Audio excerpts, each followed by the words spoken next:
What if we could tell you everything? The entire history of the world. Now, what if we told you we could do it in just 2 hours? We're going to tell the whole story, from the Big Bang to the present day. How the planet prepared for the rise of man. How the Stone Age led to the steam engine. How the first seeds sprouted into cities and civilizations. Everything is connected, and the path leads to you. It took history 13.7 billion years to unfold. We'll show you everything you need to know in the next 2 hours.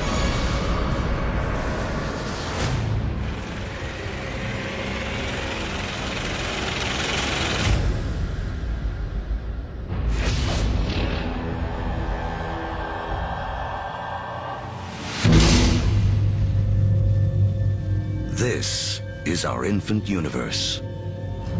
Everything that will ever exist, everything that will ever happen, all begins here, within this tiny bundle of energy, smaller than an atom.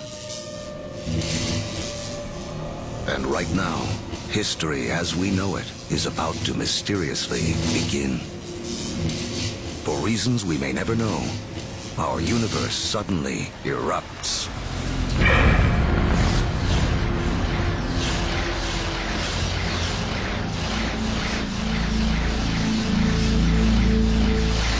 In a millionth of a millionth of a millionth of a millionth of a millionth of a millionth of a second, it went from a size smaller than an atom to bigger than a galaxy. Whoosh! What you're seeing is energy, and it's one key to understanding everything that will unfold in the next 2 hours. Within a fraction of a second, the Big Bang creates all the energy that will ever exist.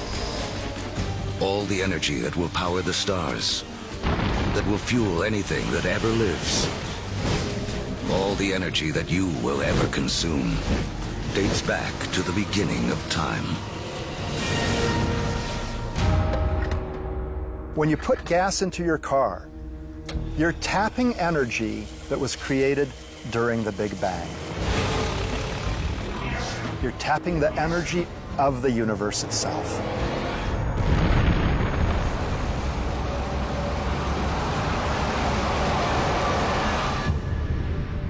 We're only a few minutes into our 2-hour journey, but already 380,000 years have passed. You are about to witness the birth of your original ancestors, the first atoms.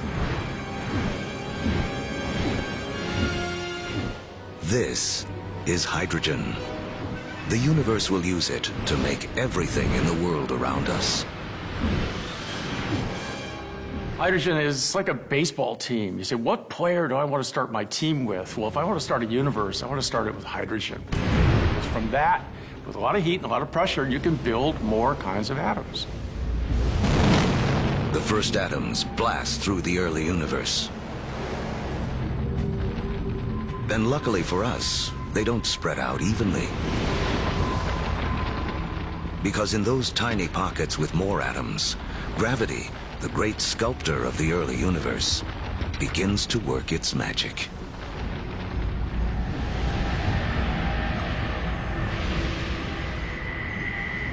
The first galaxies are beginning to form, revealing a timeless secret of the universe.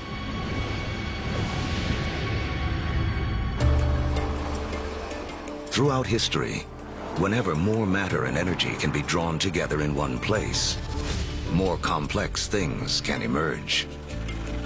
We have all of these urban centers around the planet where so much creativity, so much art, so much science, so much culture came about because of all these opportunities for things to interact with each other. Really, in a sense, where there is stuff, new stuff can develop, and where there isn't anything, nothing much can develop.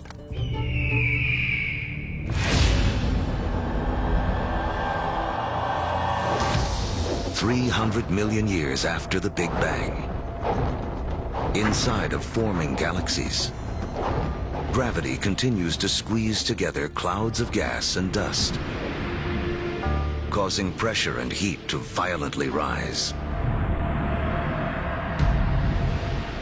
When the temperature reaches 18 million degrees Fahrenheit, hydrogen atoms slam together, creating a new element, helium, and radiating bursts of energy. The first stars are born. Suddenly, there were these new beacons of light shining forth, pouring energy into the universe. Let there be light. But something is missing from this early universe. There are billions of stars, yet not a single planet. To form planets, and eventually people, to take the next leap that would make all of history possible, the universe needs more to work with than just hydrogen and helium. The complicated elements, the heavier things that we build stuff out of, for example, iron or life built out of carbon and things like that, they're actually manufactured in stars. We may see stars like our own sun as sources of light, but there is something bigger happening deep inside. Stars are element factories. They fuse hydrogen into helium, helium into lithium, forging 25 of the most common elements we'll need to live, including carbon, oxygen, nitrogen, and iron.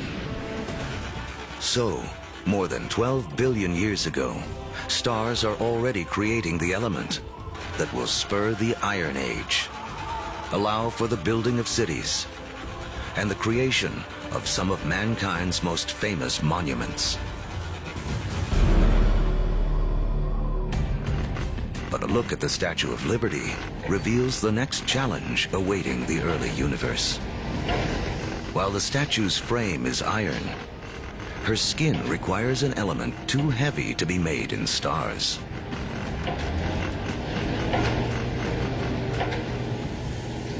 For Lady Liberty to have material for her skin, for there to be gold for wedding rings, or uranium for nuclear reactors, some elements had to be created another way.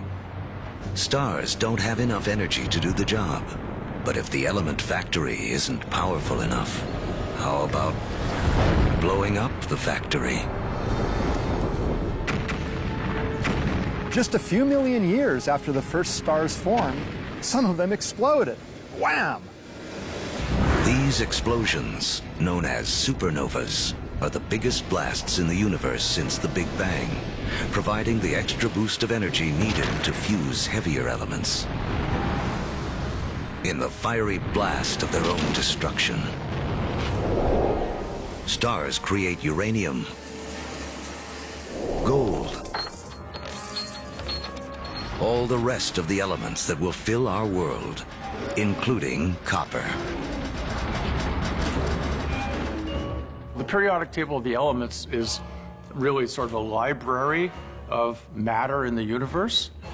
Those are your building blocks. Everything is coming out of that particular chemistry set.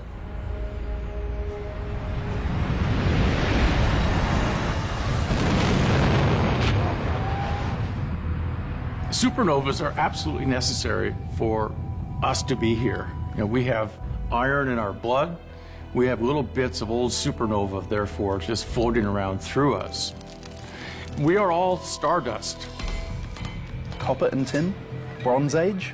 Without supernovas, there's no Bronze Age. Go to any supermarket and buy a multivitamin. And go and look in the ingredients. You'll find copper, you'll find zinc, you'll find selenium, you'll find all sorts of elements that can only be made in a supernova. The elements made by stars will become the seeds of life on Earth and the drivers of human history. But the journey has just begun. Before there can be life, the universe has to build us a suitable home. To build a proper house, you have to assemble the right materials all in one place. Now, when planets form, It's the same thing. It's the materials that you have at hand that's going to dictate the kind of house that your planet's going to be. To get enough of the right material in the right place all at once takes a very long time. Over the next 8 billion years, more than half of history as we know it, the element factories continue their work. Stars explode and are reborn. Each generation with more heavy elements than the last. Until 4.6 billion years ago. Finally, there are enough materials gathered for the next step on the path to us.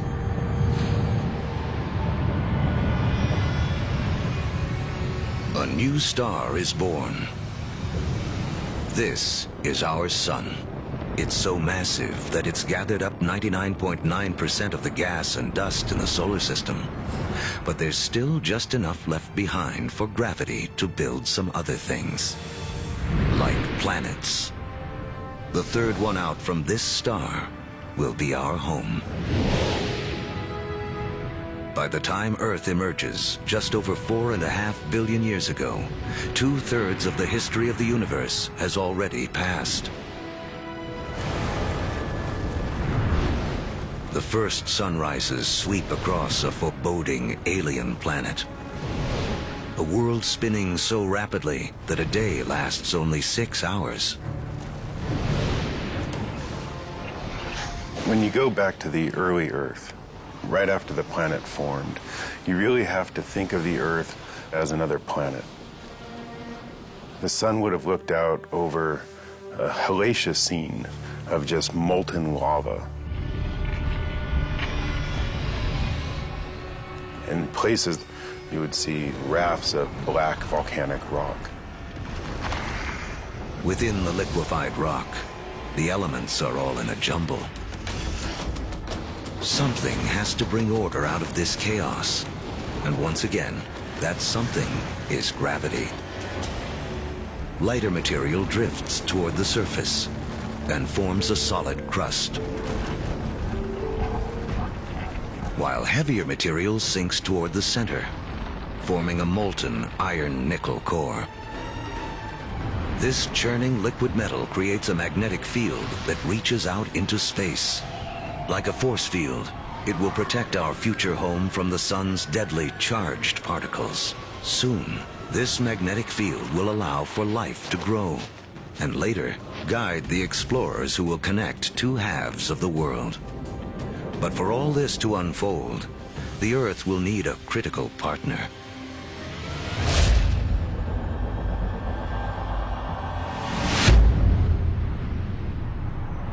Four and a half billion years ago, an object the size of Mars smashes into the planet at 25,000 miles per hour.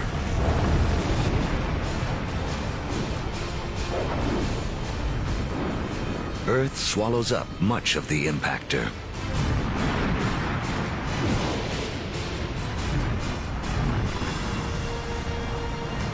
But a spray of molten debris is whipped off into space.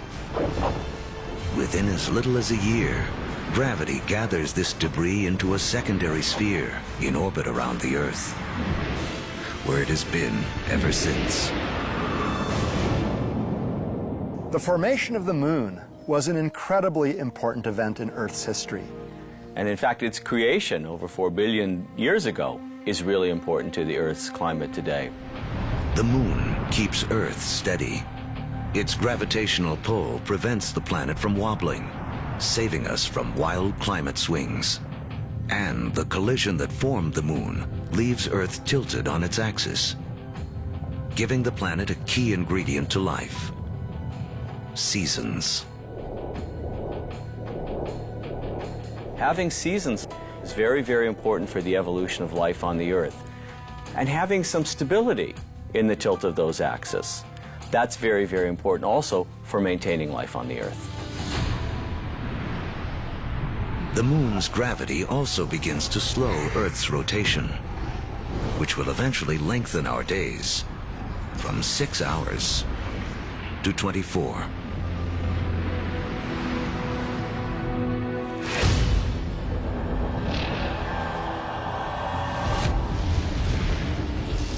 4.4 billion years ago. It's too hot on Earth for liquid water to exist, but there's water vapor, steam in the atmosphere. The trick is how to get it out of the sky onto any world where you hope to have life. A little rain must fall.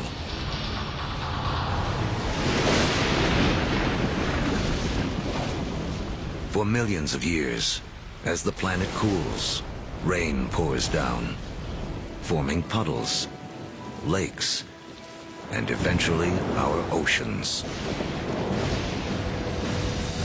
By 3.8 billion years ago, our planet has a moon and permanent oceans.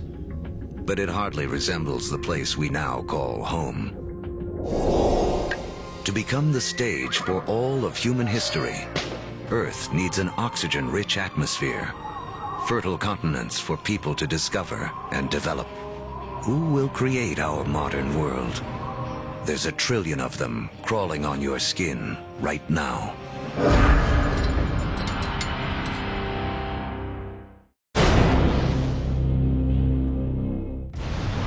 We're telling the history of the world in 2 hours, from the Big Bang to the present day.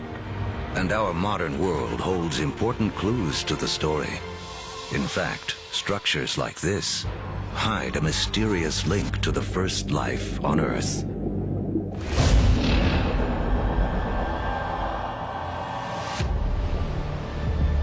$3.8 billion years ago, beneath the surface of our primeval oceans, a revolution is taking place. 6 simple elements, including hydrogen from the Big Bang, and oxygen, carbon, and nitrogen created by stars, have combined to form the key substances that will make up all life, including us.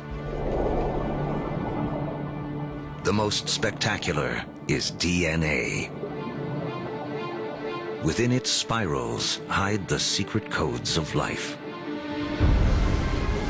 700,000 years after the planet first formed, life on Earth begins.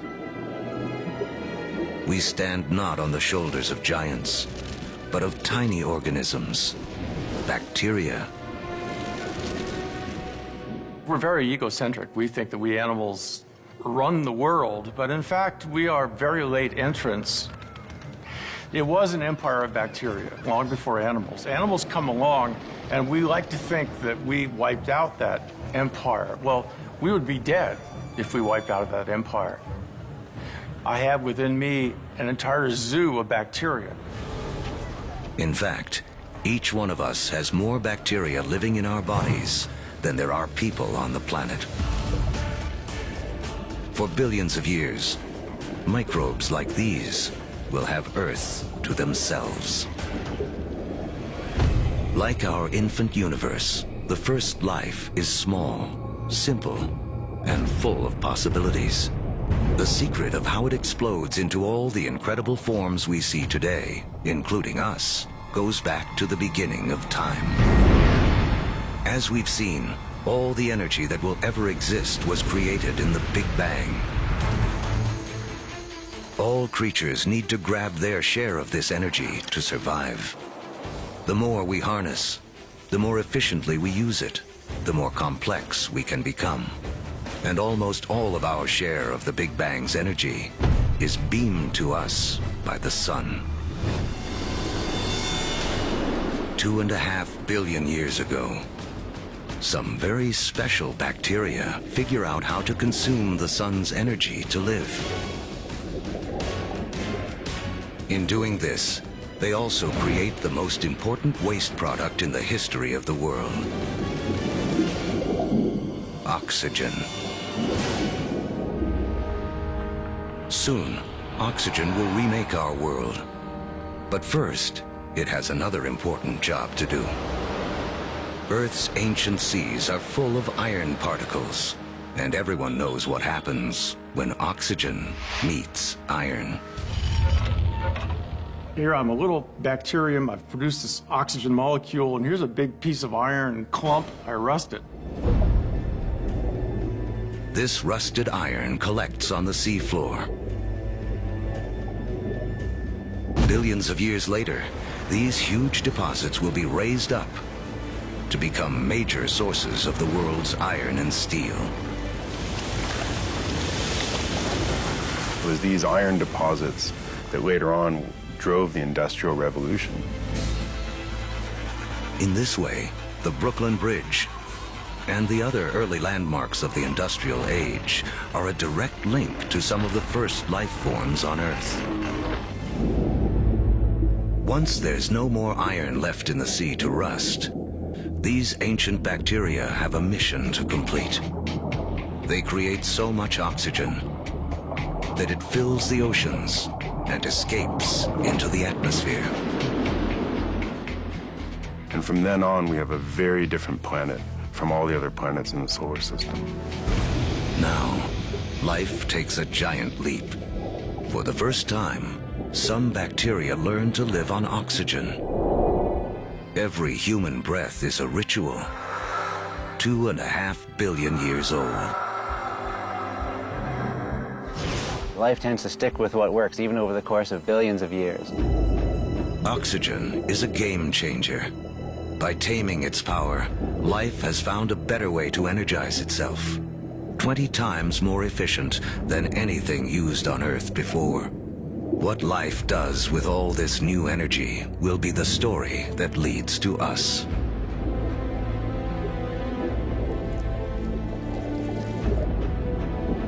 Over the next 2 billion years, life becomes more complex. Skies become blue, and so do the oceans that reflect them. Large, solid continents appear. Earth is beginning to look more like the place we now call home.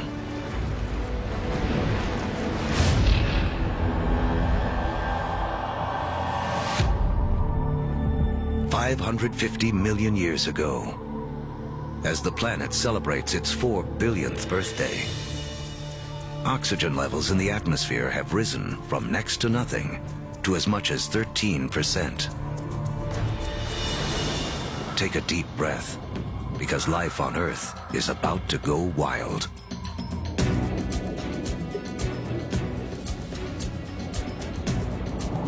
This is the Cambrian explosion, biology's version of the Big Bang. Right after you have abundant oxygen, you get size and complexity, and oxygen lets you do that. It's in this breathtaking span of roughly 30 million years that most of the major animal groups evolve. By 500 million years ago, the first bony fish have evolved in the seas. These fish are our direct ancestors. Though they look nothing like us, they evolved the body parts that will make our own bodies possible, including a spine and a mouth with jaws and teeth. We owe a great deal to our fish ancestors. In fact, all vertebrates today really represent modifications of the original fish body plan. For the first 4 billion years of Earth's history, plants and animals have stuck to the seas. But that all begins to change. With oxygen comes an ozone layer, protecting us from dangerous radiation. Plants make the move first.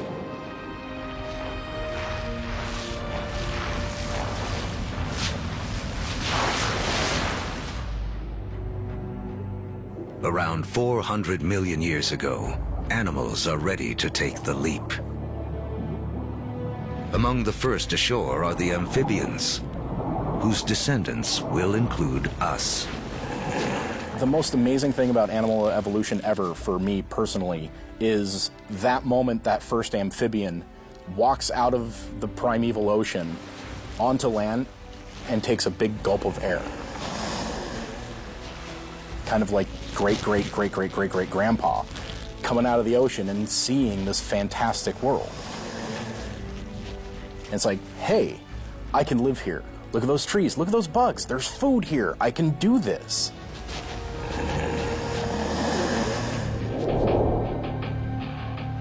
Eventually, humans will conquer every imaginable terrain. But before we can do that, our ancestors must first cut their final tie to the water. Mating season. Like modern frogs, they have jelly-like eggs that would dry out on land. But some amphibians eventually solve the problem. They evolve a new form of egg, with a shell that keeps the moisture in. This allows us to carry the ocean with us, onto land, and signals the evolution of amphibians into reptiles. You could be 300, 400, 500, 1,000 miles away from water and still have the water in that egg in order to birth. That is the key. It cuts that final tie to the ocean. That way we could colonize the rest of the land.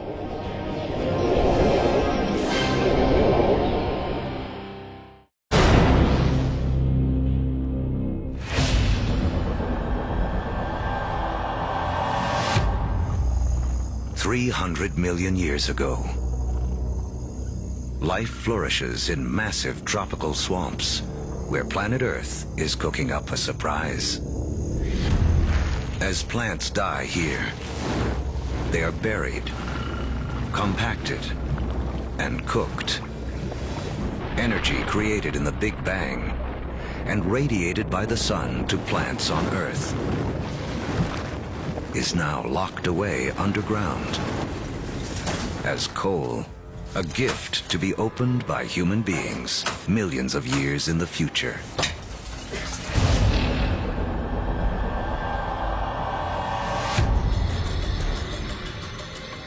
$250 million years ago, an apocalypse unfolds. The biggest spike in volcanic activity since the early days of the planet. The atmosphere is choked with carbon dioxide, and the diversity of animal life spawned in the Cambrian explosion is stopped dead in its tracks. More than 70% of all species on Earth go extinct in the worst mass die-off in history, the Permian extinction. Extinction is a recurring character in the story of planet Earth. 5 times in the last 500 million years, some cataclysm wiped out the dominant species. It's a reshuffling of the deck that allows new creatures to take hold. New creatures like the dinosaurs. Dinosaurs will reign for the next 160 million years. During that time, the first hardwood forests appear.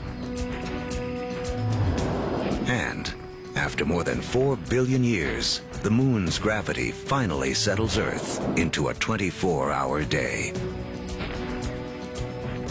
At the start of the dinosaur era, the continents are clustered together into a single landmass we call Pangaea. But now, they start to break apart. Africa separates from South America. The vast Atlantic Ocean opens up, creating what will become one of the defining barriers of human history, the gulf between the old and new worlds. The undisputed stars of the dinosaur era are animals like Triceratops and T-Rex. But there are some important creatures scurrying around their feet. If we were to trace our lineage back far enough, we would come to really small shrew-like mammals surrounded by these titans of reptile life. During that time, mammals, we were living on the fringes. We were maybe stealing dinosaur eggs, maybe just eking out an existence. So the dinosaurs kind of held us back. The biggest headline of the history of dinosaurs, which is 160 million years, is that we lost. Mammals lost. We couldn't get much bigger than a small cat. For 160 million years, all the medium-sized, medium-big, big, gigantic, and stupendous animals were dinosaurs. For that whole time. They beat us fair and square. But the deck is about to be reshuffled.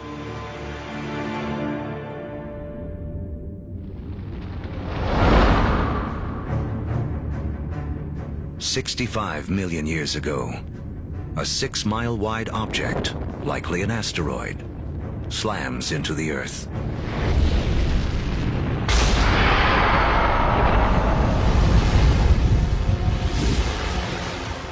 A dust cloud blocks out the sun.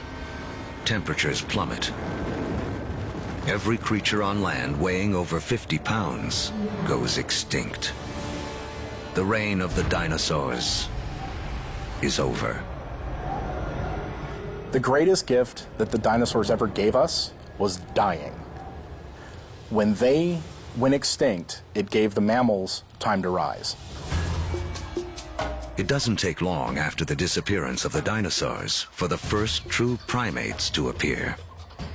Like their later versions, including us, these mammals have evolved forward-facing eyes, allowing for accurate depth perception and flexible hands with 5 digits.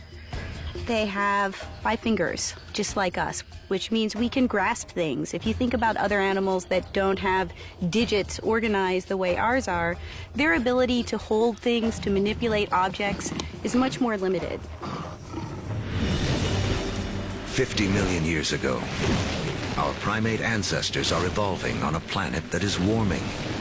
It's so hot, there are jungles at the poles. As the continents drift, the Americas and Africa have almost fully taken shape. But in northern Africa, modern-day Egypt is submerged beneath an ancient sea. On the floor of that sea live small-shelled creatures called nummulites. Their shells, made of calcium and carbon, pile up on the sea bottom over millions of years, where they form into limestone. Limestone that will be used to build the Great Pyramids. If you look closely at the pyramids today, you can still see evidence that these 4,000-year-old monuments are, in fact, made of 50-million-year-old seashells.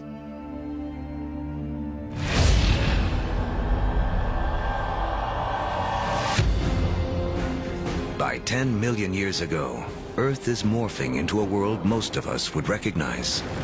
The Colorado River is carving out the Grand Canyon. Mountain ranges like the Himalayas have arisen. They're so tall, they disrupt weather patterns, setting the stage for a colder planet. The Isthmus of Panama emerges to connect North and South America, cleaving the connection between the Atlantic and the Pacific, disrupting ocean currents and tipping the world even more towards an ice age. With the planet getting colder, our primate ancestors hang on in the tropics. But a new creature is coming in that threatens to destroy them.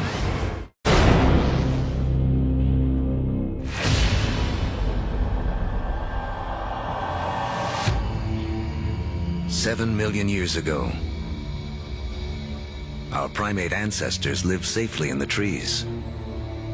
But their neighborhood is about to be invaded.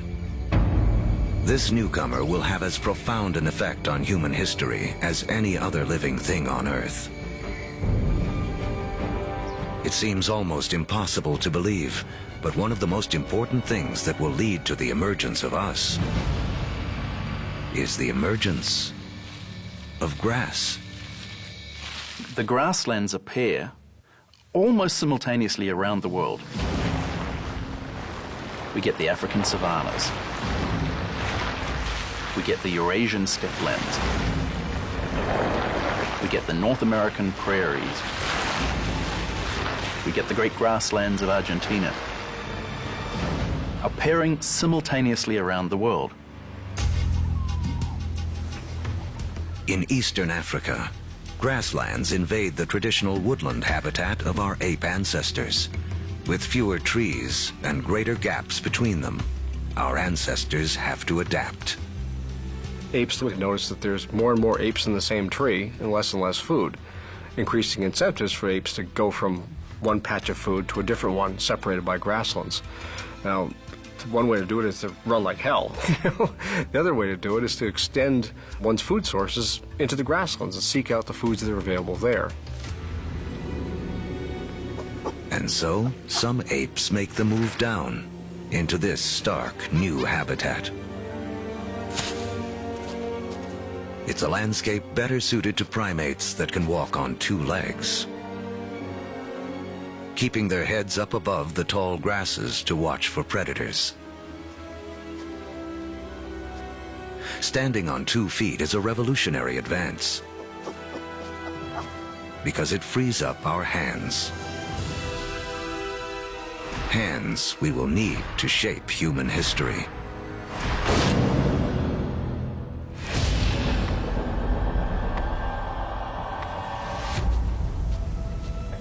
$2.6 million years ago,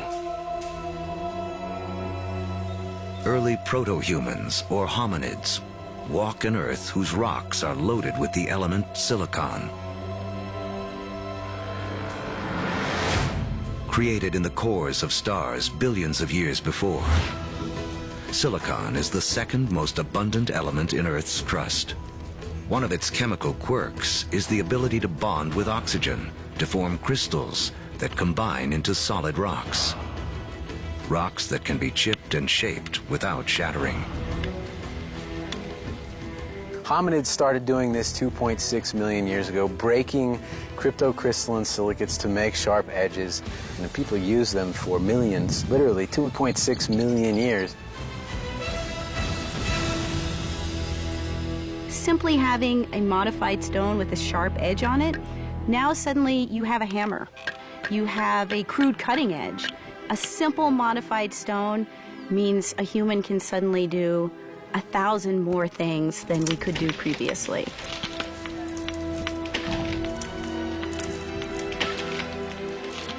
That little extra bit of technology enabled our ancestors to persist and eventually turn into us. Silicon launches the first technological revolution, the Stone Age. Millions of years after it powers our first handheld devices, another chemical quirk of silicon will make it the height of technology once again. The next leap towards becoming truly human relies on a little-known secret of our home planet. In the known universe, it turns out Earth may have a rare and special power.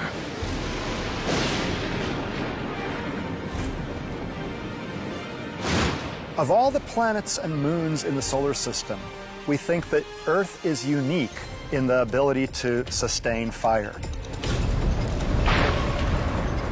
Other planets and moons have lightning and lava. But only on Earth do we have the two critical things we need for fire to burn. A vast fuel supply in the form of plants and trees, and an atmosphere full of oxygen to fan the flames. If fire wasn't a possibility, you'd have nothing like us running around. Homo sapiens, they made a world with fire.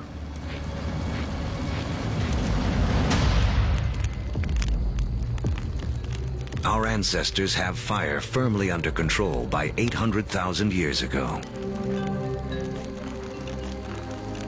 It's a skill that connects us back to the very beginning.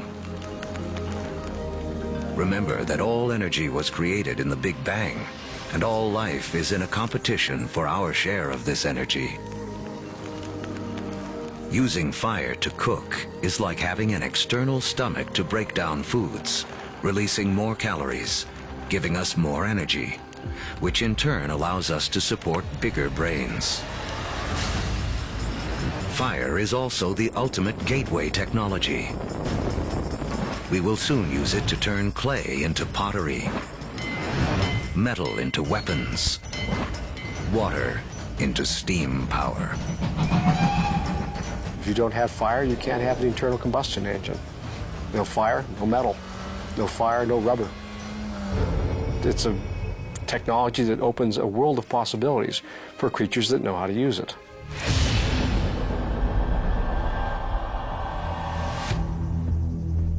"200,000 years ago,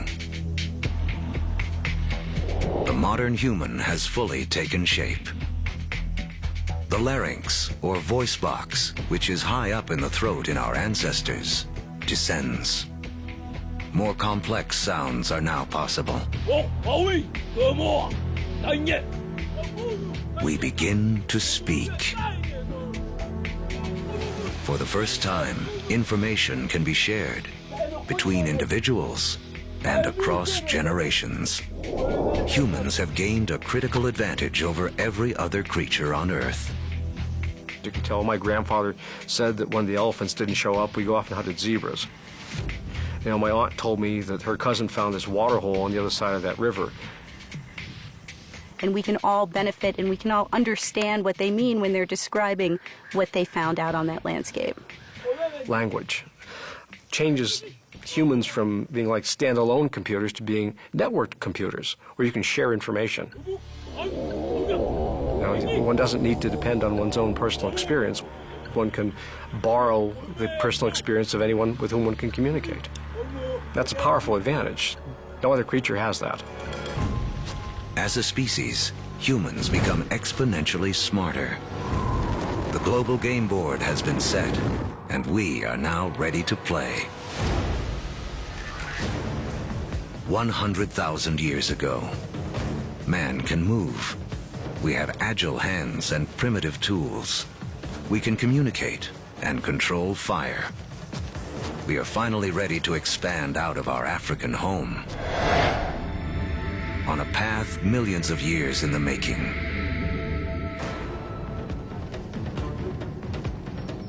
Shifting continents have linked Africa and Eurasia into the largest contiguous landmass on Earth, Afro-Eurasia.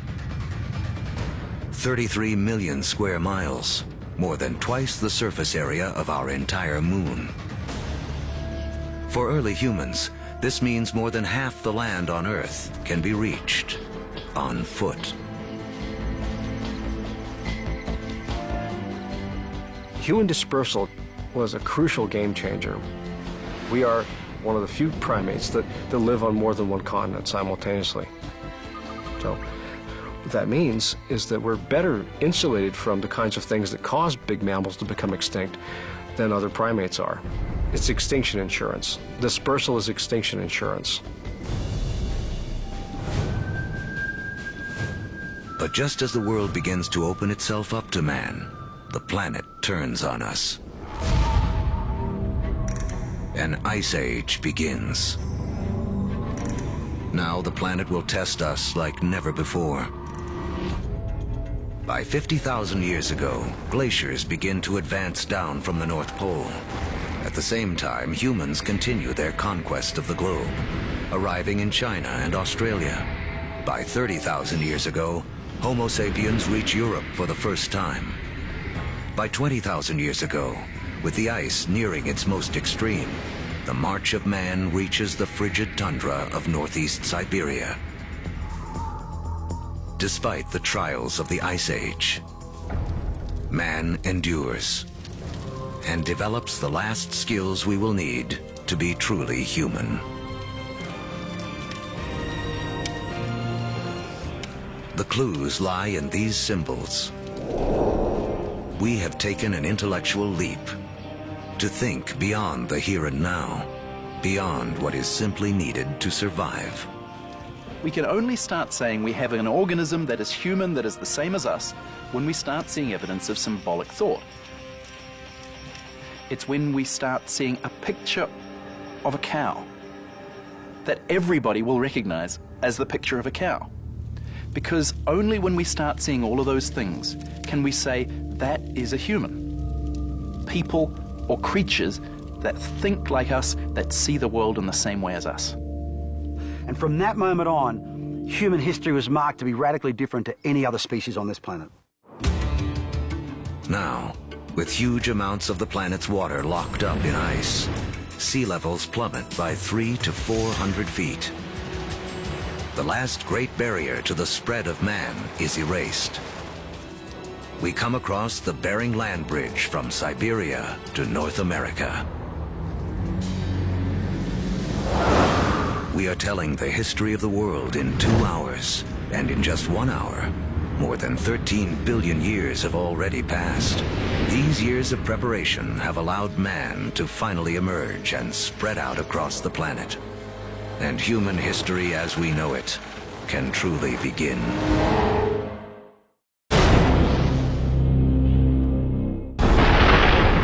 Our history of the world began with the beginning of time, the Big Bang. It has taken us on a journey of nearly 14 billion years. Now, as humans take center stage, it's important to remember just how small a slice of history we actually occupy. To make things simple, imagine compressing 14 billion years of history down to just 14 years. On this scale, the Earth would have existed only for the past 5 years. So that's about 1/3 of the history of the universe. Large, complex creatures would have developed 7 months ago. On this scale, dinosaurs went extinct only about 3 weeks ago. The entire recorded history of humans would span only the last 3 minutes.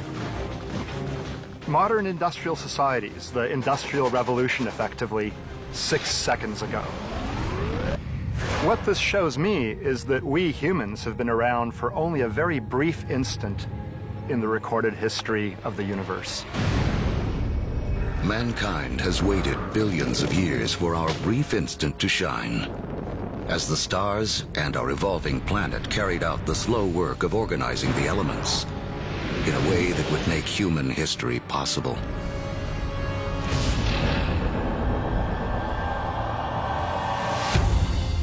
It's 10,000 BC, less than 100,000 years after expanding out of Africa. Man has reached South America. Humans have met the adversity of the Ice Age head-on, and rather than die off, we have adapted, become even more intelligent. And now we have colonized the entire globe. From coast to mountaintop. From tundra to desert. Humans are there. Our closest living ancestors, chimpanzees, live in the tropics. They only live in the tropics. Humans have managed to colonize the entire globe. Ice Age land bridges allowed man to spread around the world. But now the ice begins to melt. And sea levels rise again. Humans are trapped and separated in 2 vast and unconnected hemispheres. Each pocket of humanity left to make the best of what it has been given. As the glaciers recede, they carve out lakes, rivers, and bays. The map as we know it emerges. In Africa, increased rainfall causes Lake Victoria and Lake Albert to overflow and form Egypt's Nile River. In Eurasia, other rivers emerge. The Tigris and Euphrates in Mesopotamia, modern-day Iraq. The Indus in modern-day Pakistan, and China's Yellow and Yangtze. These river valleys become critically important for how human history will now be played out following the retreat of these ice sheets. These are the river valleys whose waters and fertile soils will allow the first seeds of civilization to be planted. With temperatures warming after the Ice Age, plants and animals are more plentiful, and man can finally choose to stop moving. Permanent settlements begin. Populations grow,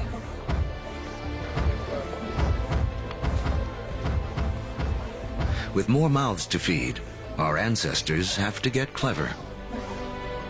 They had to find a way to increase the amount of food they could get from the surroundings. Now, one discovery forever changes the planet and the path of mankind. We learn to plant seeds. And the seeds we sow come from the same plants that millions of years earlier spurred our evolution from ape to man. The unheralded hero of human history, grass. A grass seed is tiny, right? It's no food. I can hunt a bison or I can take grass. I'm gonna hunt a bison, right? Ironically, grass seeds become the most important food crops in the world, but they're the things that are ignored by hunter-gatherers for thousands and thousands of years. People don't start using them until they absolutely have to use them. Some of the species of grass that we are most familiar with includes sugarcane. It includes wheat and rye and barley. All of the cereal crops are types of grass. So it's not just that beautiful green lawn that we measure our middle-class success from. It's also the staple crop upon which civilization depends. It is the majority of our calorie intake. Once again, it all goes back to the Big Bang. Central to the story of all life is our competition for that energy created at the beginning of time. Just as oxygen gave us an edge, just as fire allowed us to consume more calories. Switching to farming is an energy revolution.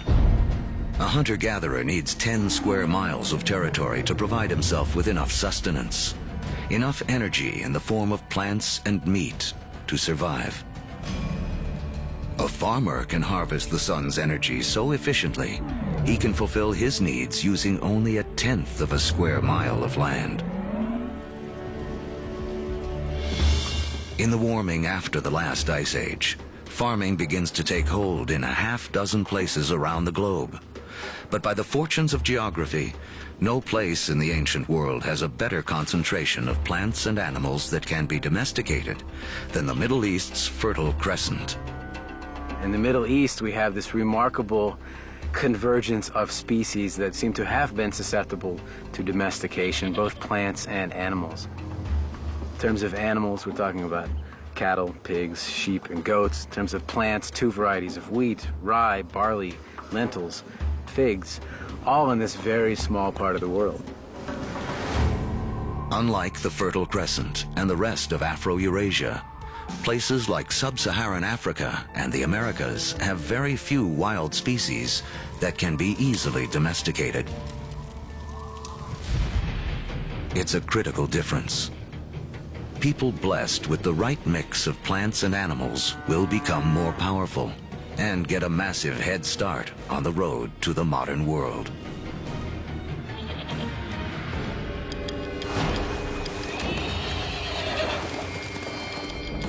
One animal that gives any human who can tame it an almost unbeatable edge is the horse. It's a little-known fact that although horses first evolved in the Americas, they died out there along with many other large mammals around 10,000 BC. There were at least 3 species of Ice Age horses in North America, maybe more. Some as small as ponies, some as big as Clydesdales. And they had evolved in North America for 40 million years. They're part of the whole history, and then they're gone. They're gone. These powerful potential allies disappear before they can be used by the first North Americans.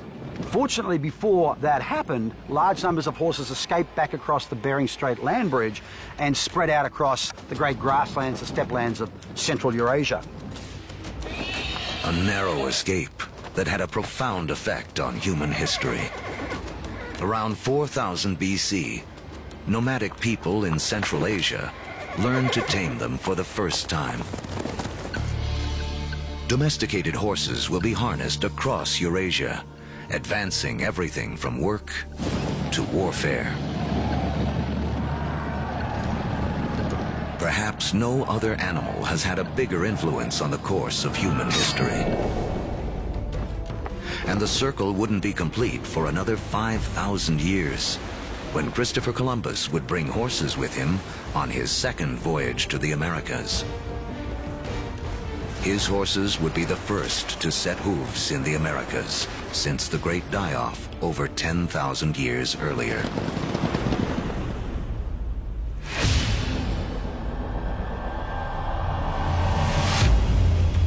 "6,000 years ago, domestication of animals and plants sets the stage for the next phase of human history.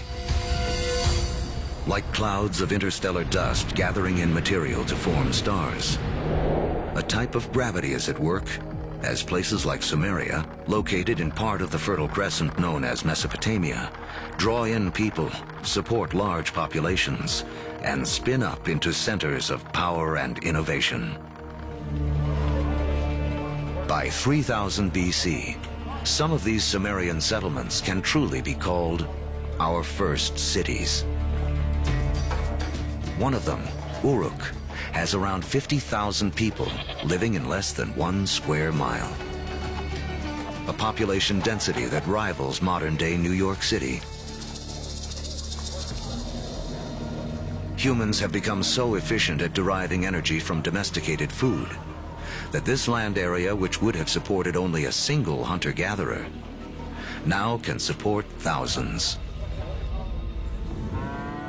But a change in diet also triggers a new dependence.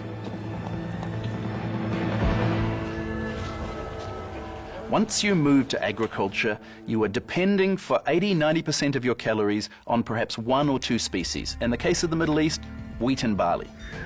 In the case of wheat and barley, they both ripen at about the same time. Humans have to gather the seeds at the same time. So now we have our food for the year that has arrived in one hit. It's like getting your salary paid once a year.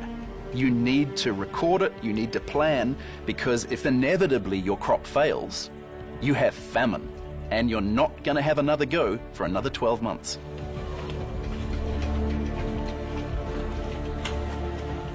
In these first cities, crops are king. To keep track of them, our ancestors developed the first writing. To protect them, the first armies. And to administer them, the beginnings of politics. When you have hundreds or thousands of people who are living together, there's simply too many people to sort of run around and create a census. It creates a need for government. It creates a need for some form of social and political hierarchy. Planting seeds has set man on a new path. Settlements have grown into cities. But to take the next epic step from city to civilization, we'll need the help of a very surprising creature.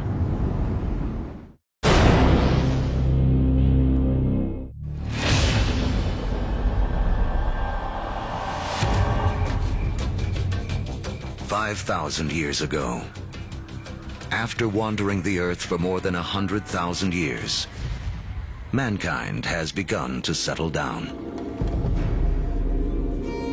We cluster near rivers, along the Tigris and Euphrates, the Nile, the Indus, the Yellow and Yangtze. Civilizations are about to take off. But first, they must all master one thing: trade. The more they exchange goods and learn from other lands, the faster they grow. It seems that long-distance trade and communication is a necessary precursor to allow urban civilization as we know it. And surprisingly, the first civilizations arise on the back of a creature with a lowly reputation in the modern world: the donkey. The donkey caravan is the interstate highway and high-speed internet of its day. Their routes will lay the groundwork for the modern world. Moving not only goods like timber and bronze, but ideas and stories. The civilizations they connect will be some of the first described in the Bible. The caravan routes converge at the Persian Gulf, where they link up with ships that carry goods to India. It essentially brought these civilizations together into great cultural and material exchange, and really was the beginning of the trend towards globalization. It is a key to understanding how our world works to this day. Just like the first civilizations, we trade and form networks. These networks form hubs. And throughout history, being at that hub has meant one thing. The amount of ideas, the amount of cargo that passes through a region seems to have a direct correlation to how powerful and important they are. By 2000 BC, humans have gone from humble huts to massive monuments. In Africa, great pyramids arise on the banks of the Nile. The first stages of Stonehenge rise up in ancient Britain. And back in Samaria, artificial temple mounds called ziggurats climb ever higher toward the heavens. To cement these massive structures together, the builders of Samaria turned to a substance that oozes from seepages along the Euphrates River. It's called bitumen. Used as asphalt in the modern world, it is the first petroleum product to be exploited by mankind. While bitumen is highly prized, the lighter, thinner substance oozing from the ground along with it is considered a nuisance by the ancients because it catches fire so easily. The ancients call it naphtha. We call it gasoline. And it's one of the first indications of the vast oil fields that will one day turn the cradle of civilization into a center of wealth and warfare. The legacy of these first civilizations can be seen in surprising ways. The Sumerian counting system was based on the number 12 rather than 10, which is why we divide our days into two 12-hour blocks, our hours into 60 minutes, and our minutes into 60 seconds. The Sumerians also likely invented the wheel, which eventually leads to another innovation that will change the course of man, the chariot. Thus bringing together the Sumerian invention of the wheel, right, with the domestication of the horse that had occurred amongst these nomadic peoples into this really formidable piece of military technology. Around 1200 BC, a chariot-driven clash of civilizations cuts off trade routes for copper and tin, the metals we need to make bronze tools and weapons. But luckily, the stars have made us an alternative: iron. Now, metalsmiths make a crucial discovery. By working at higher temperatures, they can release the power of this ancient metal. Easier to sharpen and 700 times more common on Earth than copper. It is a game changer. Humanity enters the Iron Age.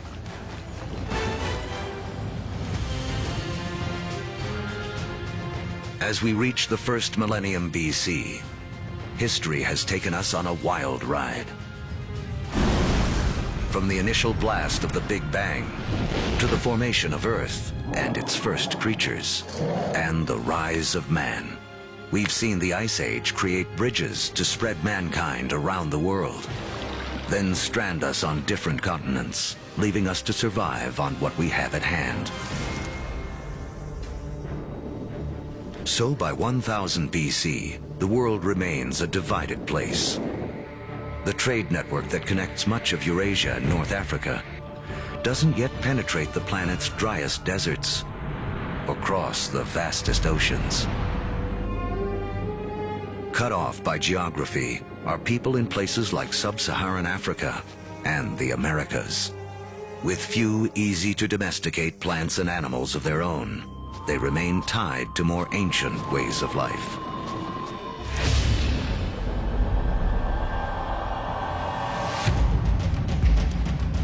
In 600 BC, the cavalry have arrived. humans ride into battle on horseback for the first time. We've seen that just taming a horse gives man a massive advantage. Now, pairing him with iron weapons makes him nearly unstoppable. These advances in technology, they don't just make a fighting ability possible. They make empires possible. And that is the story of the next several millennia. With new technology and improved logistics, empires spread, uniting massive land areas under a central control. As empires grow, so do new beliefs. One interesting phenomenon we see with the rise of these empires is this idea of monotheism, this idea of a universal God that develops over time, and it's just a phenomenon. Judaism emerges, from which we eventually get Christianity and Islam. Buddhism and Hinduism also arise. The 5 major religions today are all rooted in this remarkable era. Although empires spread, some great powers remain isolated. The rise of the Himalayas 50 million years earlier has left China cut off from trading with the rest of the world. But that is about to change. Around 100 BC, a Chinese emperor sends an envoy to the west in search of alliances. The routes he travels will become the Silk Roads, a massive trade network that connects China across Central Asia to the Roman Empire. China has joined the world. As far as we know, no Chinese trader ever met a Roman, no Roman ever met a Chinese trader, at least during this first period of the Silk Roads. But this vast trade then began to explode. Between about 100 BC and about 200 AD, we have 3 centuries of trade and cultural exchange on a level that has not been seen before in human history. But this new human network also unleashes hidden dangers.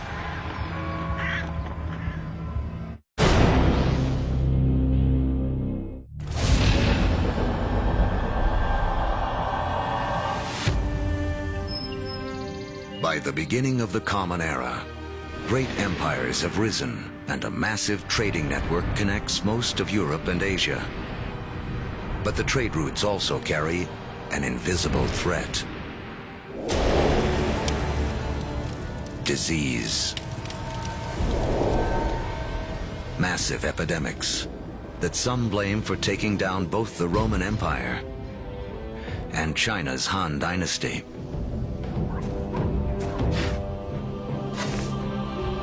But these networks also lead to the spread of religion. In 312 AD, the Roman Emperor Constantine converts to Christianity, paving the way for it to become the dominant religion of Europe and the West.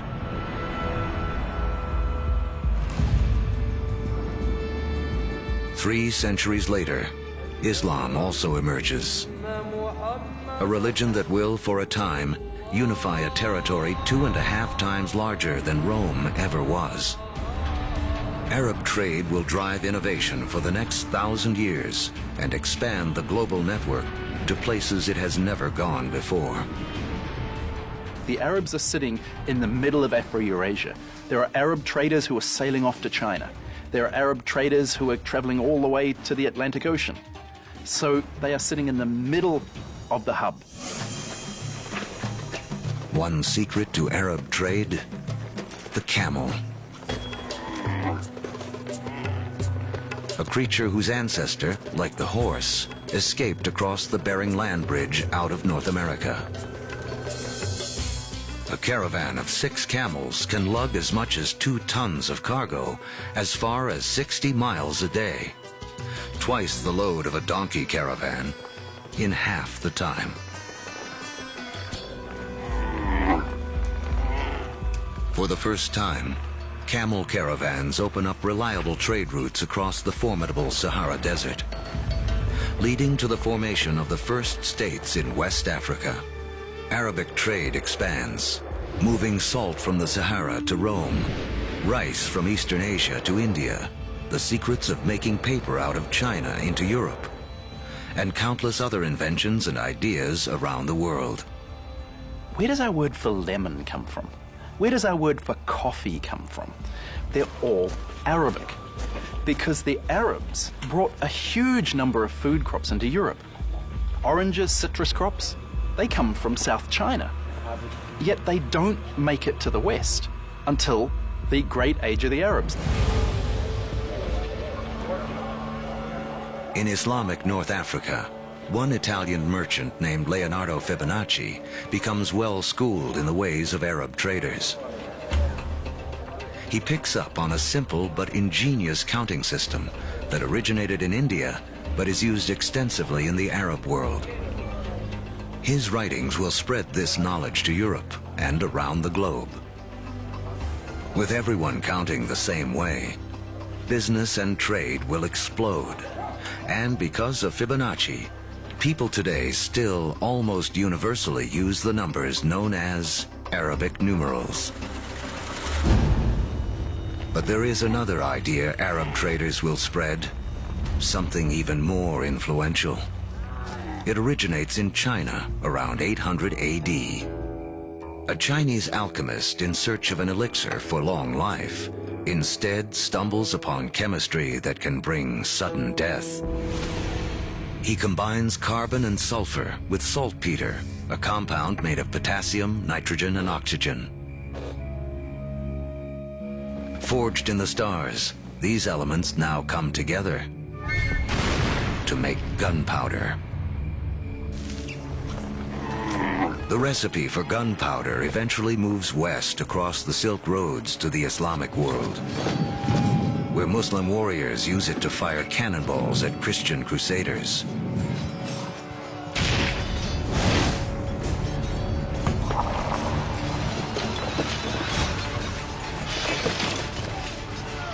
Europeans pick up on the idea, embracing and perfecting gunpowder weapons.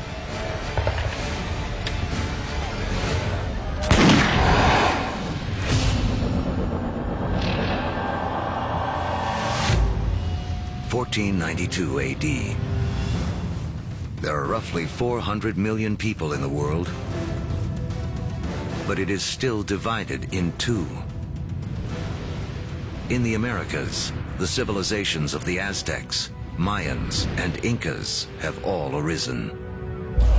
While halfway around the world, in the aftermath of the fall of Rome, Europe has cracked like an egg into individual states. For Italian-born Christopher Columbus, this means he can appeal for funding from a succession of European rulers, until he finally convinces the King and Queen of Spain to back his expeditions. It has taken all of Earth's history to make Columbus's journey possible. For tacking into the wind, he uses triangular sails, a technology copied from the Arabs. To guide him, the compass, an invention from China. And guiding the needle, a magnetic field formed with the core of the planet itself. Although Columbus is looking for a new way to sail to India, what he does instead is finally and forever connect the two halves of the world. The voyage is not just significant in American history. As you'll see, it's a pivotal event in all of human history. Nothing will ever be the same.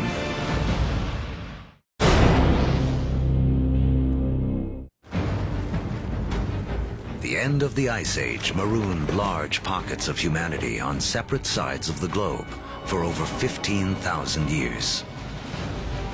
Now, that's all about to change. The voyage of Christopher Columbus in 1492 is taught as one of the most significant events in American history. In fact, it's one of the most significant events in all of human history. prior to that voyage, the Great World Zones had existed largely in isolation. By crossing the Atlantic, Columbus opens up the vast American world zone, these two enormous continents of North and South America, with the millions of people that are living there, the resources that are available. And for the first time, people living in Eurasia become aware of this other part of the world. Until the voyage of Columbus, these people may as well have been living on different planets, so isolated were they.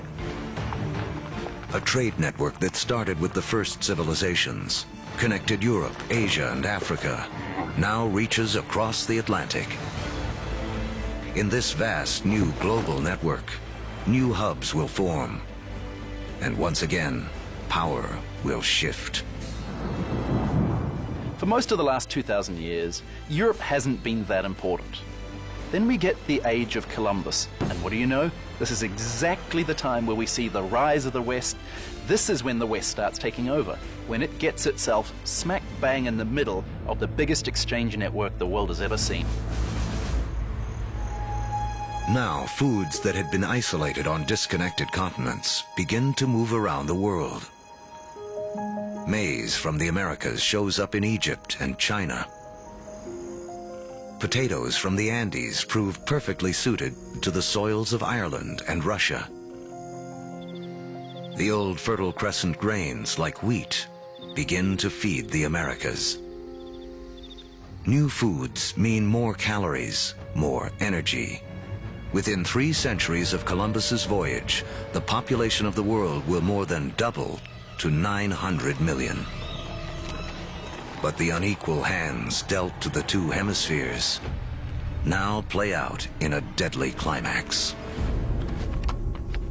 European conquistadors, inheritors of the agriculture and animals of the Fertile Crescent, and the trade spread along the vast networks of the Old World, come bearing guns, riding horses, and carrying infectious diseases. The result, slaughter. In the years following Columbus's first voyage, 95% of the native population in the Americas will die from European guns and germs.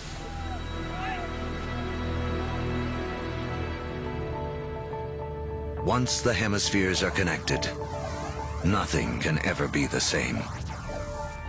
Take the incredible story of sugar. Chemically, it's the only source of fuel for our brains, a substance we are programmed to crave. Raw sugar comes mostly from sugar cane. Once again, a grass will play a central role in the story of mankind. First cultivated more than 6,000 years ago in Asia, Europeans discovered sugar in the Middle East during the Crusades and carried it home. Europe was hooked. But there's virtually nowhere in Europe where sugar can grow. Then we have Christopher Columbus and the discovery of the New World. And the Spanish conquistadors, yes, they initially are very interested in the gold and the silver, but really, they just want to make it rich. They don't care how they're going to make it rich. And once the gold and the silver has been looted, the next step is to open sugar plantations. The Spanish themselves don't want to work in the sugar plantations. They start looking around for a new labor force. And over on the other side of the Atlantic, there is a place where they can buy slaves. And if we look at the history of slavery, the #1 destination of slaves from Africa are sugar plantations. So the history of sugar shapes the development of history through the Middle East, through the Crusades, through the conquest of Mesoamerica, and even the history of slavery from Africa to the Americas.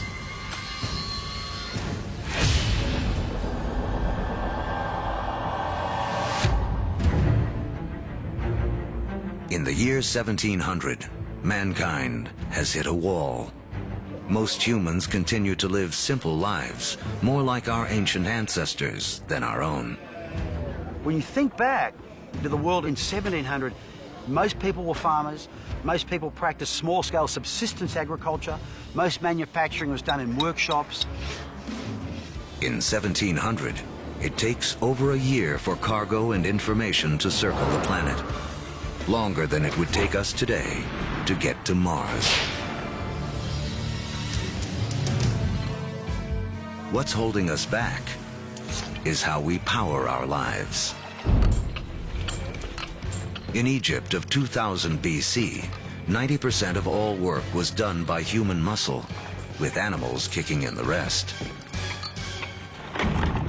By 1700 in Europe, the majority of work, 70%, is still driven by human muscle. Muscle power alone can't clear the path to the modern age. But there's a breakthrough hidden deep within the Earth.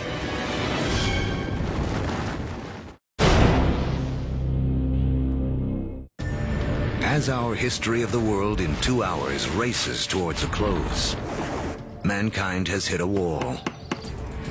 Human progress is stalled by the limits of our muscle. To break through, we'll need a new way to power our lives and the entire history of the world. Remember that billions of years ago, iron from exploding stars was gathered up into planet Earth during its formation. Thousands of years ago, man started using this iron for tools and weapons. To keep our forges burning, we began cutting down our forests. Now, 300 years ago in Britain, iron is in high demand, and the trees are running out. The British need a new source of fuel, and thanks to the decayed remains of ancient ferns, they have one. Coal. But coal itself won't power mankind into the modern world. There's one more fateful twist in the story. As the quest for coal takes miners ever deeper into the ground, water begins flooding the tunnels. To pump out the water, a new invention is needed. In 1712, Thomas Newcomen produces a pump powered by burning coal and driven by steam. Newcomen's machine is the first practical steam engine. It is this combination, energy and engine, fuel and machine, that will free man from the limits of his own muscle and change the world. The Industrial Revolution begins. Along with political revolutions in America and later France, this technological revolution forever transforms the landscape of the world. And before long, the Atlantic world has become the new economic, therefore cultural, therefore political, therefore military leader, and will utterly dominate global geopolitics from that moment to this. Trains thunder across the countryside. By the 1870s, the internal combustion engine has arrived, and the Germans invent its killer app, the automobile. Oil, the substance which the ancients considered too flammable to be of any use, becomes the most important commodity on the planet, fueling even more innovation. The telegraph and telephone move messages at lightning speed. With electricity, mankind reclaims the night from darkness. The hub of power has shifted. In 1800, Europeans and their descendants controlled 35% of the land on Earth. By 1900, they control 85%. By the 20th century, fossil fuels and the internal combustion engine have amplified everything, including warfare. That technology meant that military power and military conquest was something that could be international in a way that it had never been before. In the 20th century, almost 3 times as many people are killed as a result of war as in the previous 2,000 years of human history combined. The application of the industrial skills, the industrial technologies of the 18th century reached their culmination, I think, with these extraordinary events. And it's all being driven again by the micro-fossilized bodies of organic entities that disappeared into ancient swamps millions and millions of years ago. The Industrial Revolution also allows the human population to explode. It has taken 200,000 years of human history, from the dawn of man to the year 1900, for the population to reach 1.6 billion. Now, within the 100 years of the 20th century, it nearly quadruples to more than 6 billion. The 20th century is the most extraordinary moment in human history. Never before have we seen change on such a scale.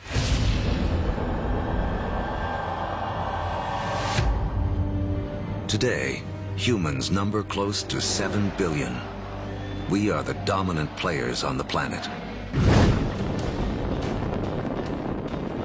We have learned to harness 50,000 times more energy than our ancestors just 10,000 years ago. This energy drives our fast-paced lives and a literal World Wide Web, a network that, as we have seen, has been in the making for as long as humans have walked the Earth. Our 2-hour story is coming to an end. A story that really began 14 billion years ago with a tiny universe where everything was all in one place. Then the Big Bang. All the energy that has ever existed created in an instant. Gravity sculpted our universe. For billions of years, stars and supernovas created all the elements we would eventually need. Then an extreme Earth took shape and settled into just the right conditions to support life. As the planet evolved, life competed for energy and grew more and more complex. Eventually, the conditions were right for our species to rise. We mastered stone and fire. When the Ice Age came, we spread around the planet. And when the ice melted, we were stranded on different continents. We learned to bend plants and animals to our will. We built cities, then civilizations. We created a vast network that linked empires, joined continents, then crossed oceans. Just when it seemed we had reached our human limit, we found the energy and technology to carry us into the future. On Earth, the seeds of the past have bloomed into a present filled with energy and creativity.